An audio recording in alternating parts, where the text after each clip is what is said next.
Kejadian pasal 11 ayat 1 sampai ayat 32.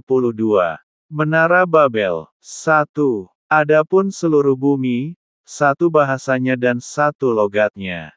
2. Maka berangkatlah mereka ke sebelah timur dan menjumpai tanah datar di tanah Sinear, lalu menetaplah mereka di sana.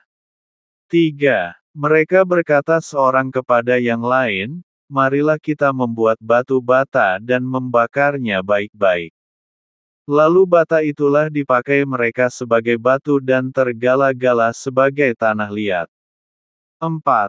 Juga kata mereka, marilah kita dirikan bagi kita sebuah kota dengan sebuah menara yang puncaknya sampai ke langit, dan marilah kita cari nama, supaya kita jangan terserak ke seluruh bumi.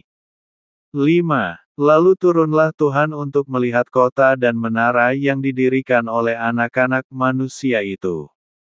6. Dan ia berfirman, mereka ini satu bangsa dengan satu bahasa untuk semuanya. Ini barulah permulaan usaha mereka, mulai dari sekarang apapun juga yang mereka rencanakan, tidak ada yang tidak akan dapat terlaksana. 7. Baiklah kita turun dan mengacau balaukan di sana bahasa mereka, sehingga mereka tidak mengerti lagi bahasa masing-masing. 8. Demikianlah mereka diserahkan Tuhan dari situ ke seluruh bumi, dan mereka berhenti mendirikan kota itu. 9.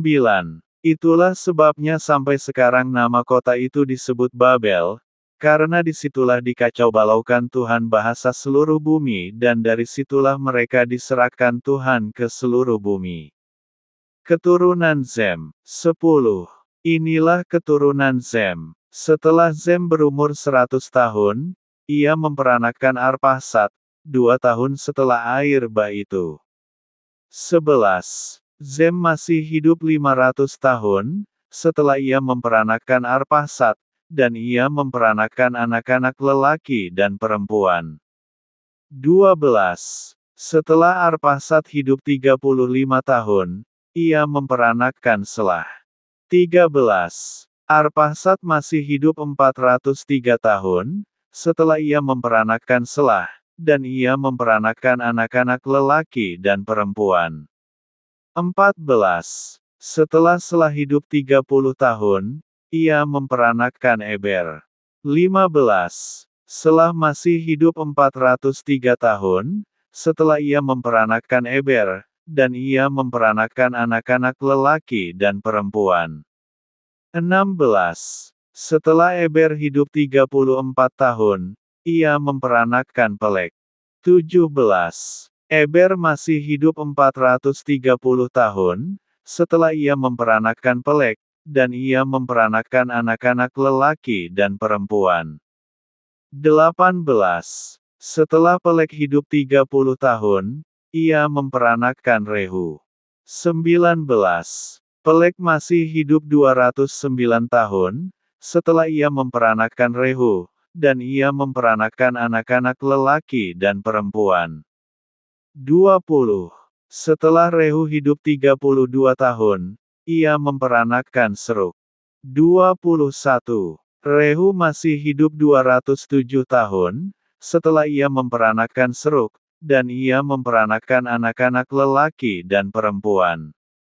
22. Setelah Serug hidup 30 tahun, ia memperanakkan Nahor. 23. Serug masih hidup 200 tahun, setelah ia memperanakkan Nahor, dan ia memperanakkan anak-anak lelaki dan perempuan. 24. Setelah Nahor hidup 29 tahun, ia memperanakkan Terah. 25. Nahor masih hidup 119 tahun, setelah ia memperanakkan Terah, dan ia memperanakkan anak-anak lelaki dan perempuan.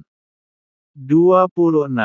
Setelah Terah hidup 70 tahun, ia memperanakkan Abram, Nahor dan Haran.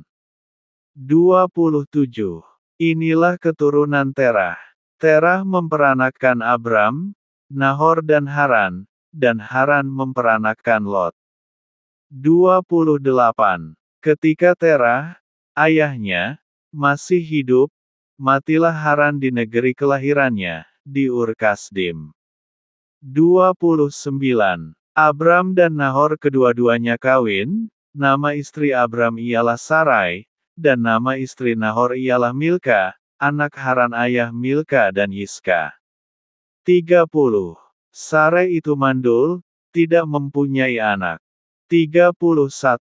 Lalu Terah membawa Abram, anaknya, serta cucunya, Lot, yaitu anak Haran, dan Sarai, menantunya, istri Abram, anaknya, ia berangkat bersama-sama dengan mereka dari Ur Kasdim untuk pergi ke tanah Kanaan, lalu sampailah mereka ke Haran, dan menetap di sana. 32.